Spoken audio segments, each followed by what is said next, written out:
people, huh? That's it. I'll show you people. Come on, Cheryl.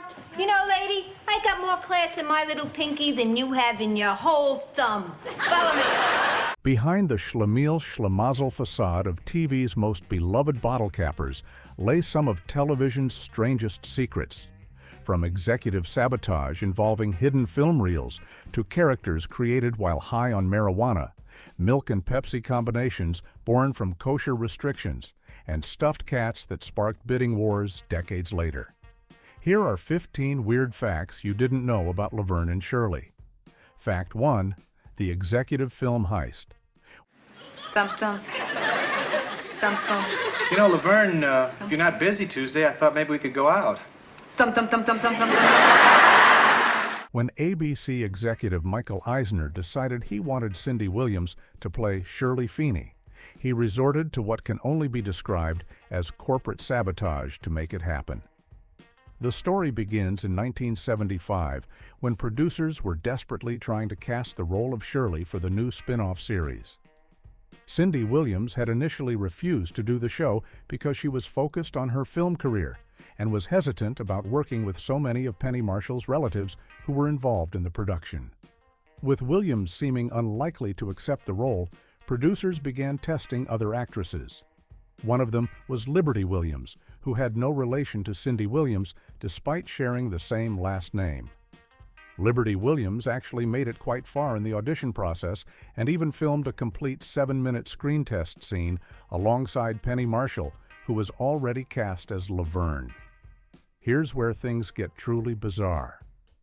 According to former Paramount president Michael Eisner himself, the executives wanted to see both versions before making their final decision. However, Eisner had his own strong preference for Cindy Williams and wasn't about to leave the choice to chance. In what might be one of the most unusual acts of executive interference in television history, Eisner literally took the first reel of film containing Liberty Williams's screen test and hid it in a closet somewhere in the building. When it came time for the screening with other network executives, Eisner calmly announced that the film from the first shoot had unfortunately gotten lost, so they would only be able to watch Cindy Williams' performance with Penny Marshall. The other executives had no choice but to make their decision based solely on what they could see, which was exactly what Eisner had planned all along. Meanwhile, between the afternoon shoot with Liberty Williams and the evening reshoot, Cindy Williams had finally been convinced to take the role and refilm the scene that same night with Marshall. Fact 2. Lenny and Squiggy's marijuana origins. Don't kiss me. Don't kiss me. No, no, no. Kiss him. Oh, I want to kiss him. You love me. I'd really love to, but I got a cold sore. The beloved dim-witted duo of Lenny Kosnowski and Andrew Squiggy Squigman actually existed long before Laverne and Shirley ever made it to television, and their creation story involves some surprisingly honest admissions from their creators. Michael McKean and David Lander first developed these characters during their college years at Carnegie Mellon University in Pittsburgh, Pennsylvania, more than a decade before the show even aired. The two actors were theater students who performed together in various comedy routines and sketches on campus during the 1960s. What makes their character development process particularly interesting is that David Lander later revealed in a 2006 interview that he and McKean created Lenny and Squiggy while they were high on marijuana.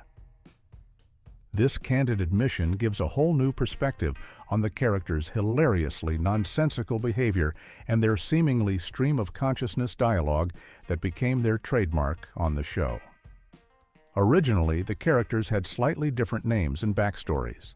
Squiggy was initially called Anthony, pronounced Antony, and the duo performed as Lenny and Antony in their college sketches.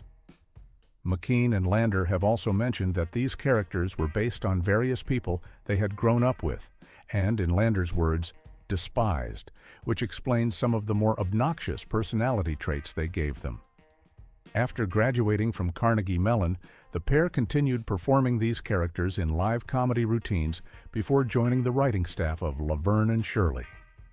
When they suggested incorporating Lenny and Squiggy into the show, the studio executives agreed, but insisted on one change.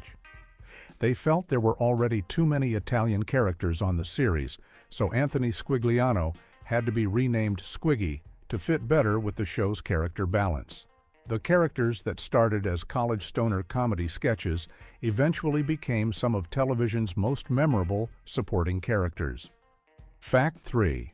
The Odd Couple, set recycling. Hey, Cheryl, why don't you split? What? And leave Laverne unchaperoned? Oh, no. One of the most surprising examples of television set recycling happened when Laverne and Shirley's famous Milwaukee basement apartment was actually built from the bones of another classic sitcom's living space.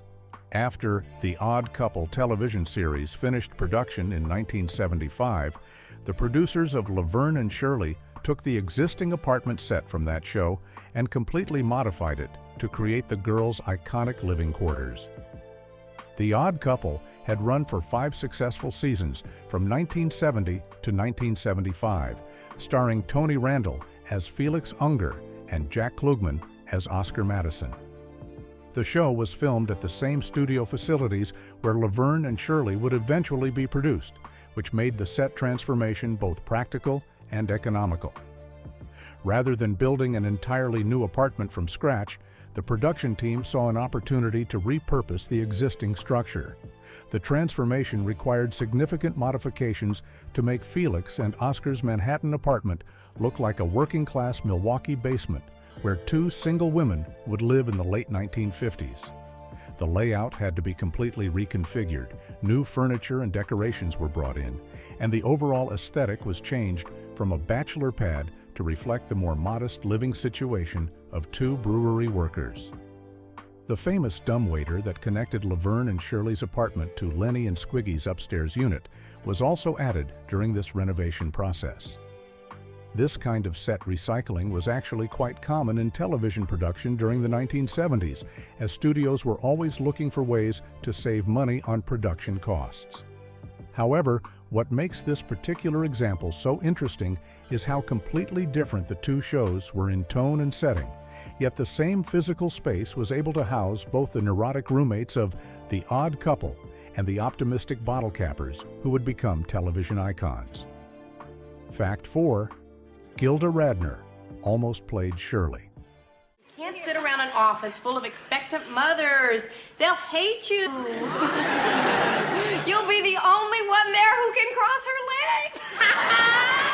In one of television's most intriguing casting what-ifs, Gilda Radner, who would become one of Saturday Night Live's most beloved original cast members, was seriously considered for the role of Shirley Feeney on Laverne and Shirley. This surprising casting possibility emerged during the frantic search for the perfect actress to play Shirley, when Cindy Williams was proving reluctant to commit to the television series. Penny Marshall herself revealed this fascinating piece of casting history in her memoir, My Mother Was Nuts, where she described the mounting pressure they faced to find their Shirley quickly.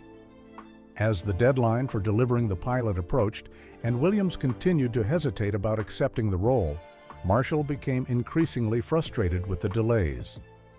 In her book, Marshall wrote about how she reached out to Radner in New York, thinking the talented comedian might be available and interested in the opportunity. The timing of this potential casting makes it even more remarkable when you consider what was happening in Radner's career at that exact moment. Saturday Night Live had just premiered in October of 1975, and Radner was actually the very first person hired for the original cast of what would become one of television's most influential comedy shows. She had already established herself as a standout performer with her memorable characters like Emily Litella and Rosanna Dana. However, Radner's loyalty to her new commitment proved stronger than the allure of this different opportunity. According to Marshall, Radner wasn't interested in the Laverne and Shirley role and didn't even want to discuss leaving Saturday Night Live when it had only been on the air for a matter of weeks. Radner's decision to stay with SNL meant that she would go on to win an Emmy Award in 1978 for her work on the show, while Cindy Williams eventually accepted the role of Shirley and created television history alongside Marshall. Fact 5. The accidental Boo Boo Kitty discovery. I don't vote-o-do-do. You vote-o-do-do. I don't vote-o-do-do. You vote-o. One of the most beloved props in television history came about purely by accident when Cindy Williams forgot her lines during a rehearsal and grabbed the nearest thing she could find to save the scene.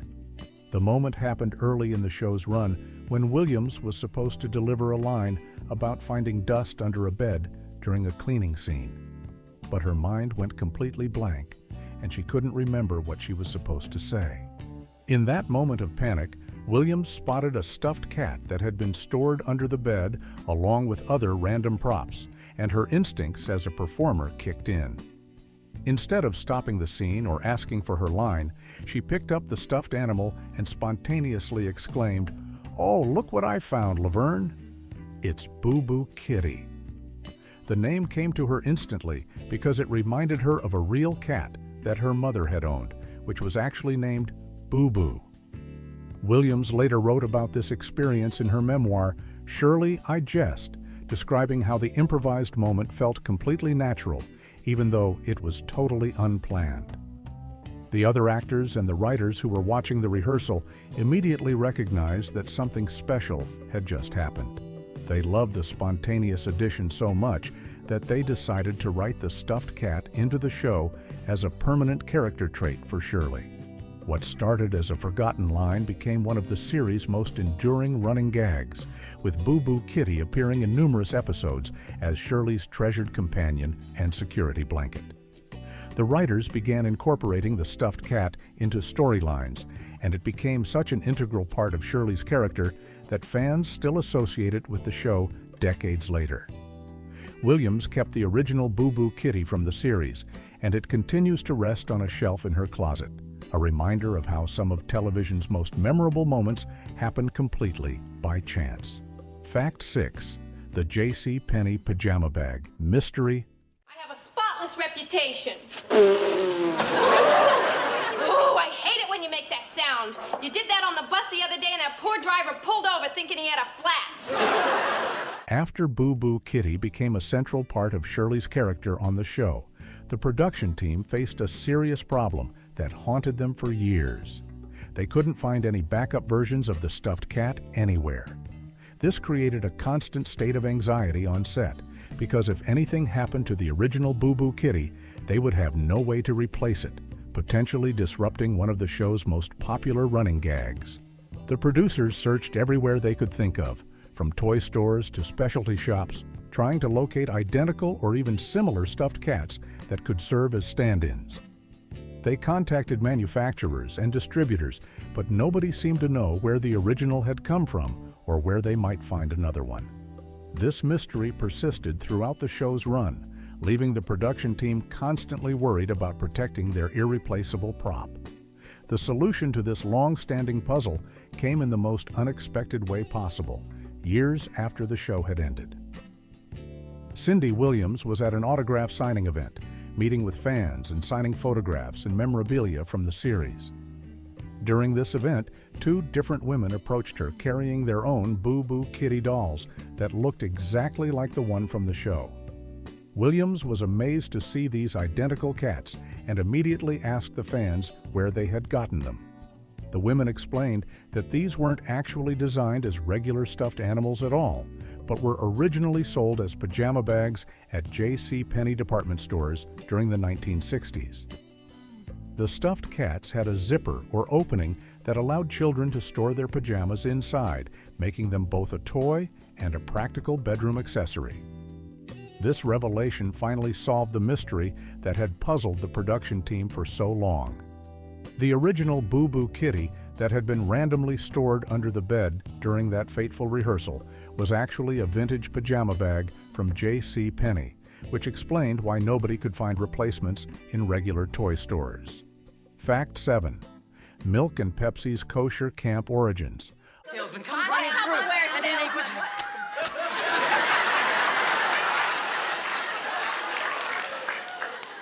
you girls live in a rough world.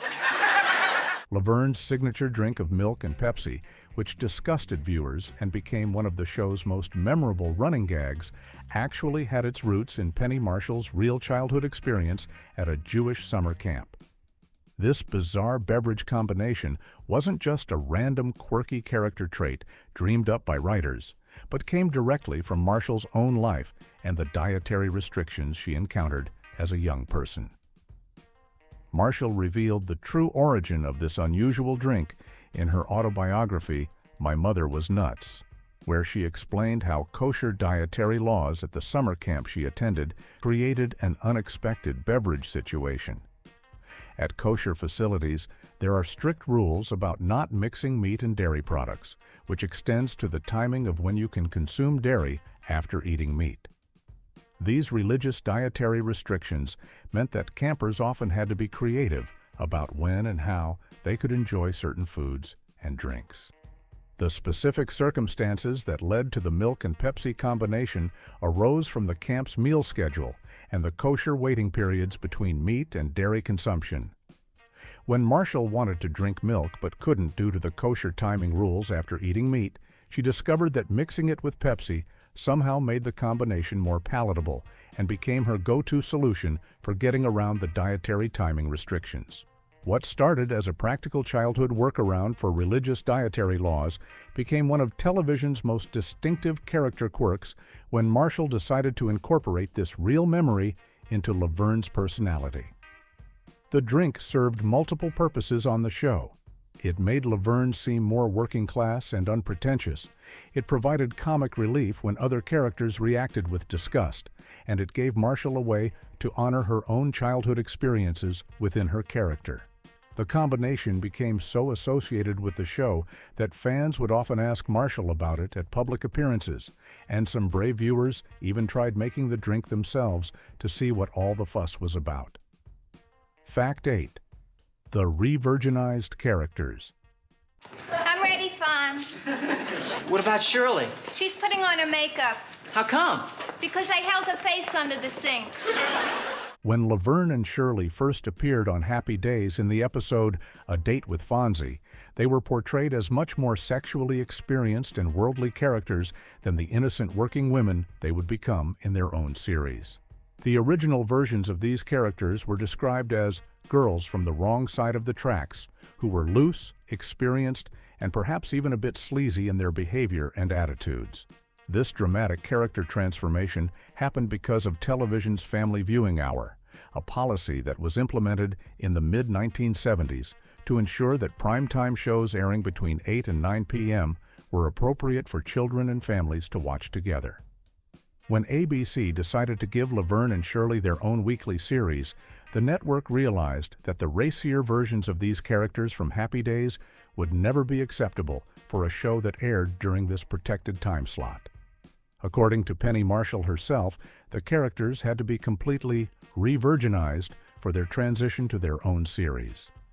This meant taking away their more provocative behaviors, toning down their sexual experience, and transforming them into characters who were blue-collar and unpolished, but still fundamentally innocent. The writers had to find a way to keep the characters' working-class appeal and tough-talking personalities while making them suitable for family audiences. Cindy Williams later commented that this character revision actually gave the show more depth than it might have had otherwise. The original concept for the Happy Days episode had described them as two girls who date the fleet, which suggested they were quite promiscuous. By softening these characters and making them more naive, the writers created opportunities for different types of comedy and character development that wouldn't have been possible with the more experienced versions. The show could explore themes of friendship, workplace challenges, and romantic relationships in ways that felt genuine rather than cynical. Fact 9. Children banned from set. Where are you going? Oh, I'm gonna leave. You girls probably want to be alone so you could hurt each other in private.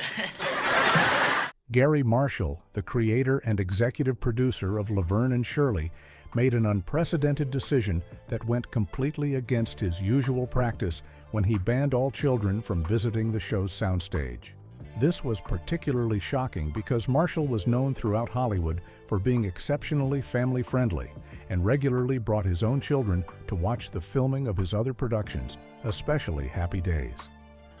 The atmosphere on the Laverne and Shirley set was so toxic that Marshall felt he had no choice but to protect young visitors from what they might witness there.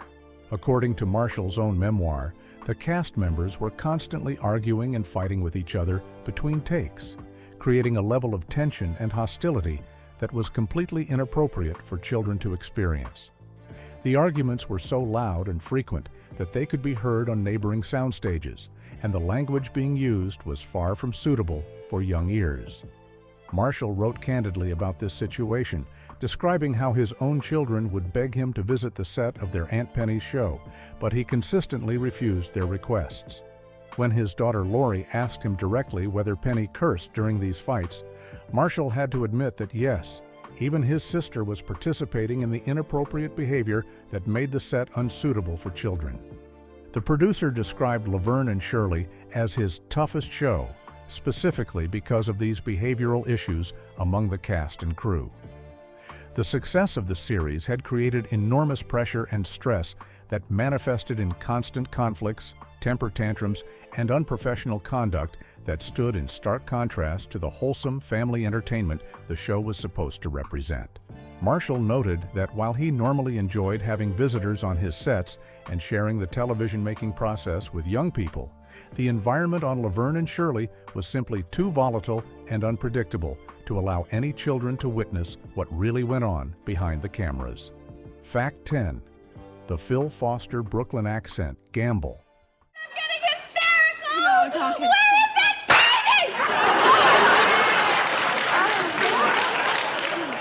Thank you. When Gary Marshall wanted to cast Phil Foster as Laverne's father, Frank DeFazio, he faced significant opposition from ABC network executives who were genuinely concerned that viewers across America wouldn't be able to understand what Foster was saying.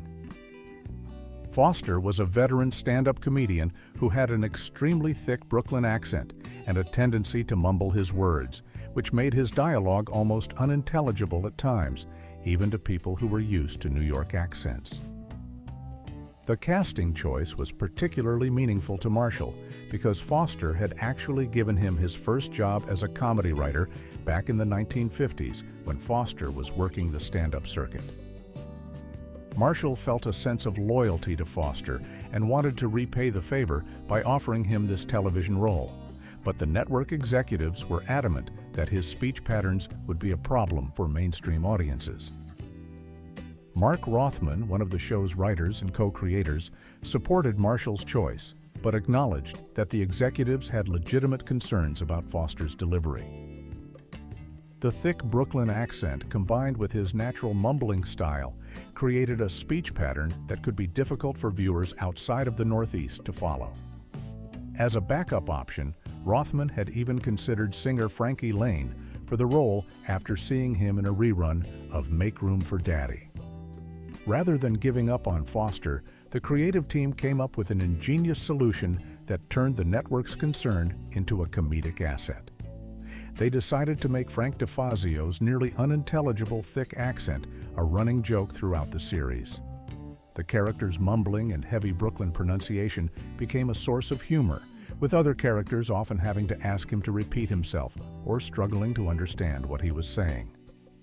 This creative decision transformed what could have been a casting liability into one of the character's most memorable and endearing traits, proving that sometimes the best comedy comes from embracing rather than hiding distinctive characteristics. Fact 11. The dumbwaiter continuity error. This creep is hitting me with water balloons and mustard balloons and peanut butter and jelly balloons. Peanut butter and jelly balloons. Oh, that's terrible. One of the most glaring continuity errors in television history happened with Laverne and Shirley's apartment set, creating a magical appearance that defied all logic and somehow went unnoticed by producers for years. In the first season of the show, the kitchen layout was completely different from what viewers would see in later seasons, with the stove positioned directly next to the kitchen counter, with no dumbwaiter shaft connecting the girls' basement apartment to Lenny and Squiggy's upstairs unit. Starting with the very first episode of Season 2 and continuing through the final episode of Season 5, the set designers added a dumbwaiter between the stove and the counter, which became one of the most important comedic elements of the show.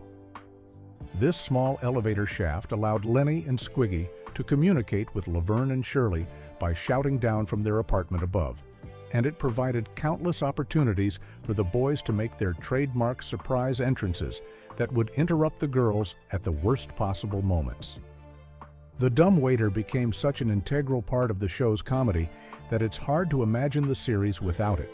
But the continuity problem arose because the production team continued using footage from Season 1 in the opening credits sequence throughout the Milwaukee years. This meant that every single week, viewers would see Laverne and Shirley running out of their apartment in the opening credits, showing the original kitchen layout with no dumbwaiter, and then watch the actual episodes where the dumbwaiter was clearly visible and frequently used for comic effect. This error became even more obvious when the show moved to California for its final 3 seasons, because the exterior shots of the new apartment building didn't match the interior set's floor plan at all. The bedroom appeared to be above the living room from the outside view, but inside the set, it was positioned in a completely different direction, and the kitchen extended beyond the living room in ways that the building's exterior shots couldn't possibly accommodate. Fact 12. The famous L monogram strategy. Just remember the old saying, you can't shove anything into a closed mouth. That's oh so very wise, Laverne. I read it in a bazooka comic. Laverne's distinctive L monograms that appeared on virtually every piece of clothing she wore throughout the series weren't a creative character choice or a reflection of her personality, but rather a clever practical solution to a very basic television production problem. Penny Marshall came up with this visual identifier because she was concerned that audiences would have trouble distinguishing between her character and Cindy Williams' character, especially during the early episodes when viewers were still getting familiar with the show. Marshall realized that constantly having other characters say Laverne in dialogue to remind audiences which character she was playing would become repetitive, boring, and distracting from the natural flow of conversations. Instead of relying on awkward exposition or forced name-dropping, she decided to create a visual cue that would instantly identify her character without requiring any verbal explanation from the script. The solution was surprisingly simple, but incredibly effective. Marshall sewed large, cursive L monograms onto all of Laverne's sweaters, jackets, and other clothing items. This meant that whenever Laverne appeared on screen, viewers could immediately identify her character just by looking at her outfit, eliminating any confusion about which girl was which. The monograms became so associated with the character that they appeared on everything from her work clothes at the brewery to her casual wear around the apartment. What started as a purely functional television production technique became one of the most iconic visual elements of the entire series. The L monograms were so distinctive that they became part of Laverne's character identity, suggesting someone who was perhaps a bit vain, or at least very particular about personalizing her belongings. Decades later, fans still associate the cursive L with Laverne DeFazio, proving that Marshall's practical solution had the unintended effect of creating one of the show's most memorable and enduring visual trademarks that continues to be recognized by television audiences today. Fact 13. Happy Days cast eavesdropped on fights. I'm so sorry. That's all right, dear. I do apologize. That's okay. The cast and crew of Happy Days found an unusual form of entertainment during their work breaks when they discovered they could listen in on the constant arguments happening on the Laverne and Shirley set, which was filmed on the soundstage right next door to their own production. The fights between the Laverne and Shirley cast members were so loud and frequent that they could easily be heard through the walls separating the two studios, turning what should have been a professional workplace into an unintentional source of drama for their neighbors. According to various Happy Days cast members who have spoken about this situation over the years, the arguments on the Laverne and Shirley set were described as vicious fights that were impossible to ignore because of their volume and intensity. The conflicts were so disruptive that they would interrupt the Happy Days cast during their own rehearsals and filming. But instead of being annoyed by the noise, many of them became curious about what was causing such dramatic confrontations. The Happy Days actors developed a systematic approach to their eavesdropping that involved pressing drinking glasses against the shared wall to amplify the sound and make the conversations clearer. This old-fashioned listening technique, which works by using the glass as a crude amplification device, allowed them to hear more details of the arguments and follow along with the dramatic conflicts that were unfolding on the other side of the wall. The fact that the Happy Days cast felt comfortable enough to openly discuss their eavesdropping activities in later interviews suggests that the fighting on Laverne and Shirley was such common knowledge around the studio that it wasn't considered gossip or a breach of privacy. The situation became so routine that listening to the neighboring sets' arguments became a regular part of the Happy Days production experience, providing an unfortunate soundtrack to what should have been a more harmonious working environment for both shows. Fact 14. The California move that killed ratings. Rhonda Lee, actress, model, dancer.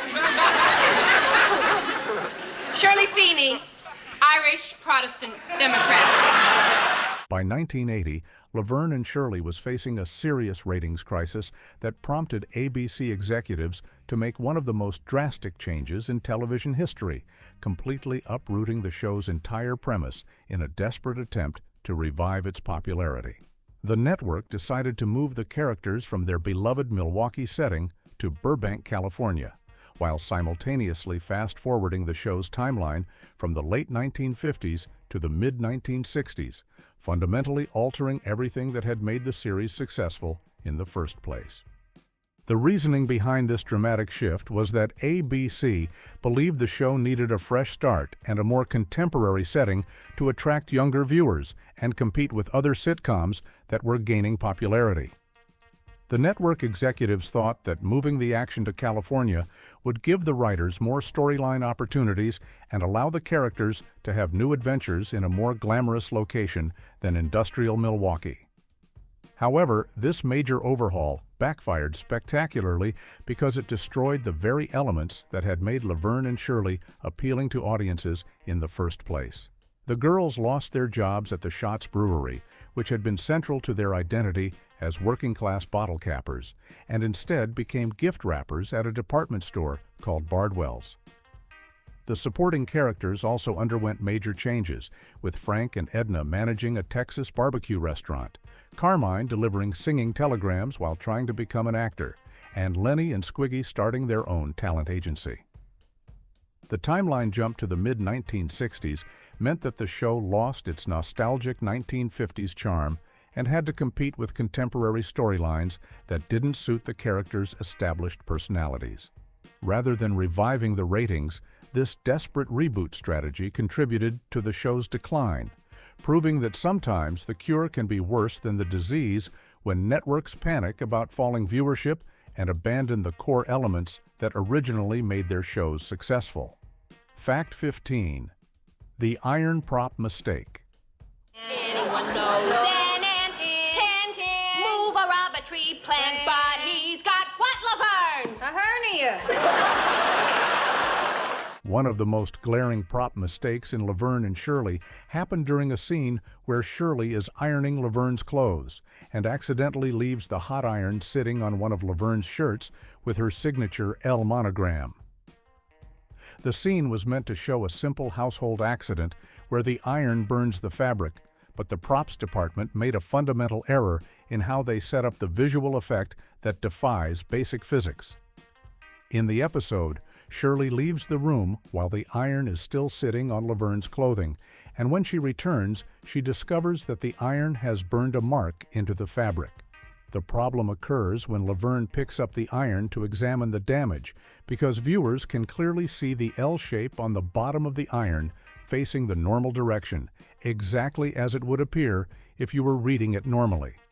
However, this creates an impossible situation because of how heat transfer and impressions work in the real world. When an iron with a raised or embossed letter presses against fabric and burns it, the resulting mark on the fabric should be a mirror image of whatever is on the iron's surface.